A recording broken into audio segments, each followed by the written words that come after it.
Hi Gemini, welcome to Higher Source Tarot for your September 2021 mid-month tarot reading. This is a tarot reading for all Gemini, Sun, Moon, Rising, and Venus.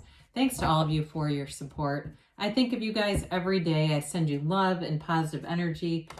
We are connected. And if you are new here, welcome to you. I post new readings every Friday, then again on Monday. So if a reading doesn't resonate, come back in a couple of days and watch a new reading.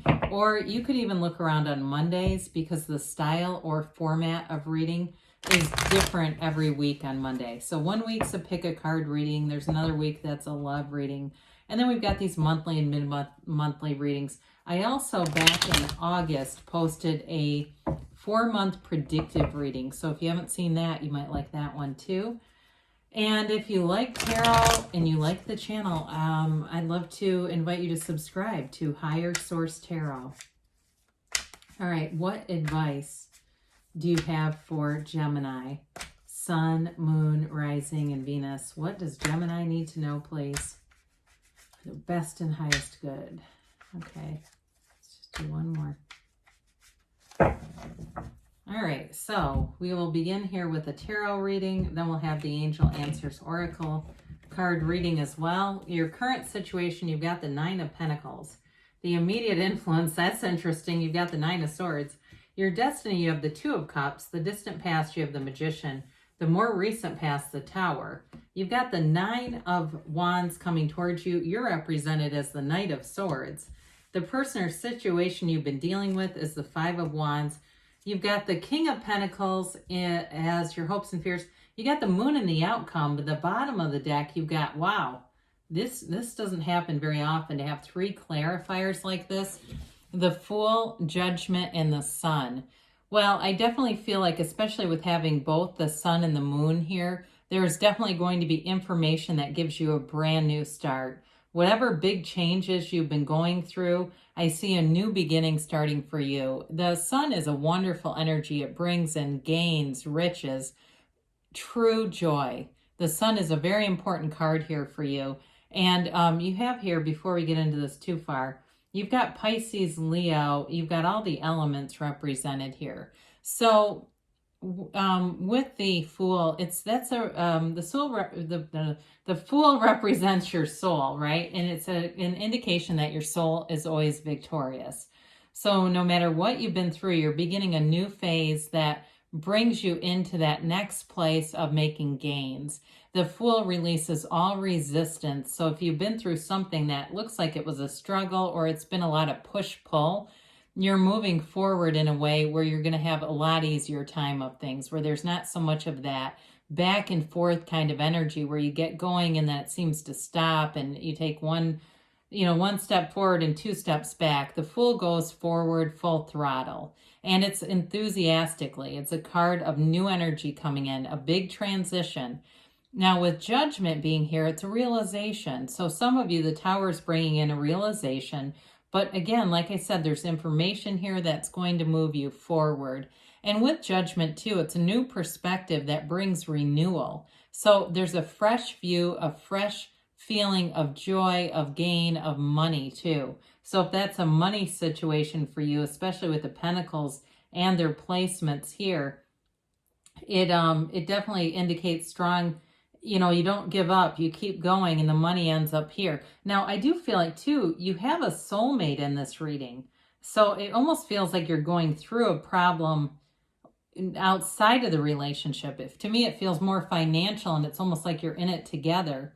Or if they're not here yet, they do show up, all right? So with the 2 nines here, 9s are about conclusion in the tarot, completion. They are about attainment, too.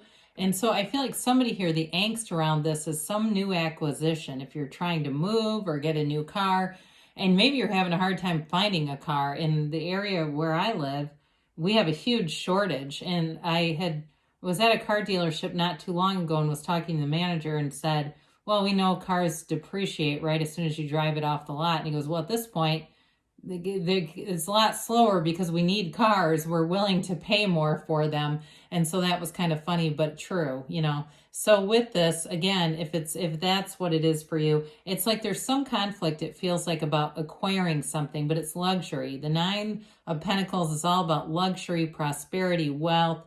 It's having good people around you. And even with the Nine of Swords, there's a protected energy there. You've got the right people showing up. You don't have anything to worry about here. It's a new beginning. And so it's like goal accomplishment, and the clarity that you need is coming. That Nine of Swords, though, can be a bit of a restlessness. And sometimes when you're in a place where you know you're doing something, you know it's going to happen, it can lead us to feeling a little bit restless in terms of just not sleeping well and that sort of thing. But I definitely feel like there's a big change on the horizon. You have 3 9s, by the way. 3 9s, a 5, and that's the only other really important number that I see here. So the Two of Cups in your destiny position, it's all about being a match. And for some of you, it may be just in life, you're not going to stay somewhere that you know is not a match for you. It's like you won't stay in a relationship that you know sucks, and it's just not the right thing for you. And the same thing with a job. You may have a lot of jobs in your lifetime because you're really looking for this kind of energy. It's feeling that commitment. It's feeling that automatic sense of chemistry. You know, there's a chemistry here. For others of you, though, again, it does indicate that you have a life partner here. And I feel like that life partner is a big part of the support that you're getting, because even with the sun, you've got the sunflowers in the back. There's synergy in that card. There's a sense of you again can't settle for people who are not an energetic match when you're in the energy of the sun. The other thing with the sunflowers is when the sun is out, they point towards the sun, but when the sun goes down, they point toward each other. And it's kind of like this too. You always kind of come back to center, back to this. So in the past, you definitely manifested something here. You manifested a big change, and it was coming from your deepest desires. And I know that can be tough because I've manifested some things too that I've gone, oh my Lord, that is not how I wanted that to happen. It was the end result I achieved, but I felt like there was a cost that I wasn't expecting, you know, and part of it was just how much was my ego attached to other facets of my life. But with this card of the Magician, it is bringing heaven to earth. It's also fake it till you make it. It's an important card in terms of manifesting and keeping your feelings connected with your desires, feeling like you already have it. He is also, too, though, he teaches us to keep our good ideas to ourselves until they're fully manifested. So for some of you, you may have encountered some turmoil if you went to people who are small-minded. You know, there's nothing that kills a dream quicker than a small-minded person. So there could be some indication with the Tower. But I do feel like the Magician set this in motion. It was something you were manifesting. And so it may not have gone down exactly how you would have ordered it, but it is happening. And so sometimes we have the breakdown for the breakthrough, right? That's what the Tower is, big wake-up call. And it is, though, for your highest and best good. The Tower will never remove anything. The universe will never remove a tower or anything else without replacing it with something better. And so it is an awakening. It's like this overthrow of perceptions and illusions. You've got it multiple times here. So if somebody was not honest about something, the truth is definitely coming out with all these cards that indicate, and they might fight like hell to try to keep it covered up. If it's something work-related or it's been, like I said, with some kind of acquisition, I just feel like there's somebody here that's trying to keep things covered up, and it's not going to work because with the Tower, it will reveal. But it is the end of delusions. And, you know, much like the Magician isn't stage magic where you're creating illusions. The Magician gets rid of illusions. So with the Tower and the Magician, you're definitely going to have newfound clarity. And it's, you know, an energy with the Tower of a radical new life. It's new perspectives that get brought in. So if you didn't get something you wanted, there's something better showing up here. But again, like we mentioned with the clarifying energies here, you move forward with a sense of freedom. So it may be a big relief. You know, sometimes the things that we encounter, those big changes, at first shock us, but then we look back and know it was the best gift we could have been given. So with the Nine of Wands, you're in a recovery phase here. And the Nine of Wands is the wounded warrior. So you do feel some pain with the Nine of Swords, Nine of Wands combo and that Tower. It feels related to that, whatever the big change was. If there was some big change at work, like I keep feeling somebody got fired or something, it's like you're in this place here where you don't give up. You keep persevering no matter what comes about. Wands are about enterprise growth, renewal. There's something they keep saying renewal. It's been in multiple cards now. And so with the wands, you used your will in the right way, as with the magician too, though. And so you're directing your thinking, or having the universe direct your thinking, and taking the next right action. So he sits and kind of stands and looks at things, surveys things before making any movements. This is different than like Seven of Wands, where he's swinging his wand and, pushing people back. This is a protected energy, but it's with some thought too. So it's an interesting mix with you being represented as the Knight of Swords. Here you are in your own energy. You're ready to move forward. And with this, though, it's the Knight of Wands will keep you at least, because you got the Fool too, which also moves things forward. That Knight of Wands will keep you at least using some judgment, so it's not too aggressive, because this can be an aggressive energy. And, it's also too, we got to be a little careful with, hanging on to this kind of energy. We don't want to keep this around too much, because it can, like I said, it can bring down our vibration when we're too overly aggressive. Overall, though, the knights are of service.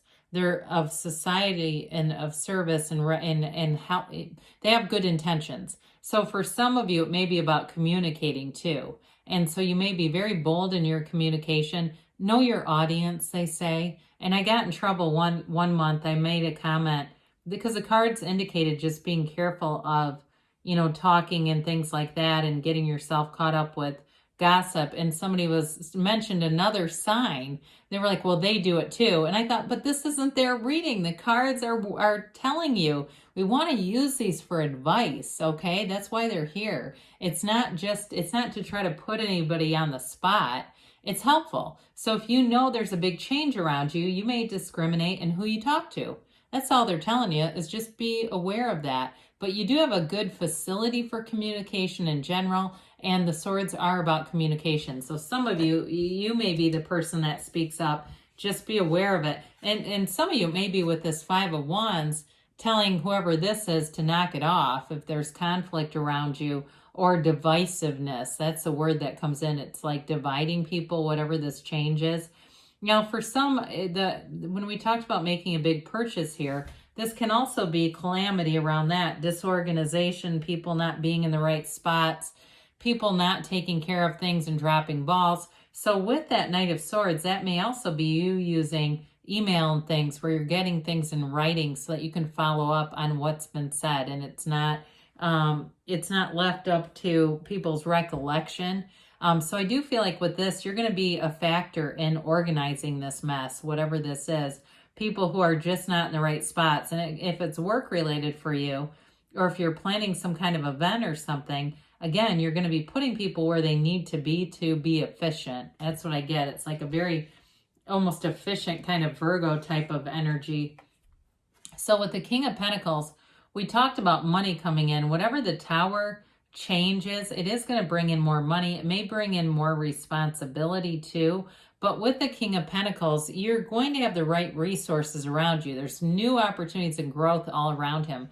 The right people show up. So if somebody had to be overthrown at work who just wasn't doing a good job, whoever the replacement is, they're going to be very helpful. There's somebody who is very secure in who they are. There's nothing worse than having an insecure manager, is there? When you have, and it doesn't matter what kind of job you're in, you know what I mean? Somebody who's in a supervisory capacity that is not fit to be in that job. That's horrible when they're insecure. This is a secure leader around you, and it may even be you if that's what you end up doing, but I feel like it's more around you. Somebody coming in, steps in, and if it's in a like I said, acquisition of a purchase, it may be somebody else who steps in and gets things taken care of.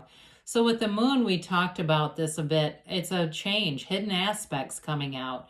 It is connected though to source energy. There's something about this. So with these watchtowers in the back, they do want you to keep good records at this time, keep things in writing, that sort of thing.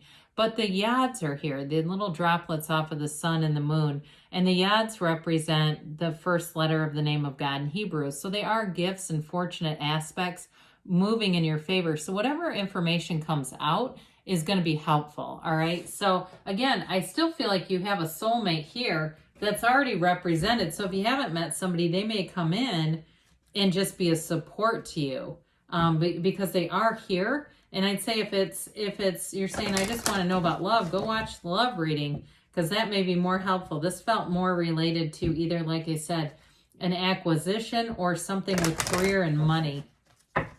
The moon can represent the body as well, the physical body. And, with that, it's like being conscientious and taking care of your body and being aware of it. So we're not just, again, it's the only vessel we have to carry our soul around in. So we're not just doing it, all kinds of crazy stuff to the body and expecting it to work. You've got success here. So things are definitely moving forward with the cards we pulled at the beginning. That moves things in a positive direction. You've got trust. And you've got here, it's up to you. All right. So you're the cause. Everything around you is the effect. You've got a year from now. Don't scream when you see that. It really is the evolution of a situation. And a year from now, you'll look back and it'll be a remarkable change. It's not small changes here. Don't stop, they say. So you're on the right path, Gemini. I love you, and I'll be back again soon.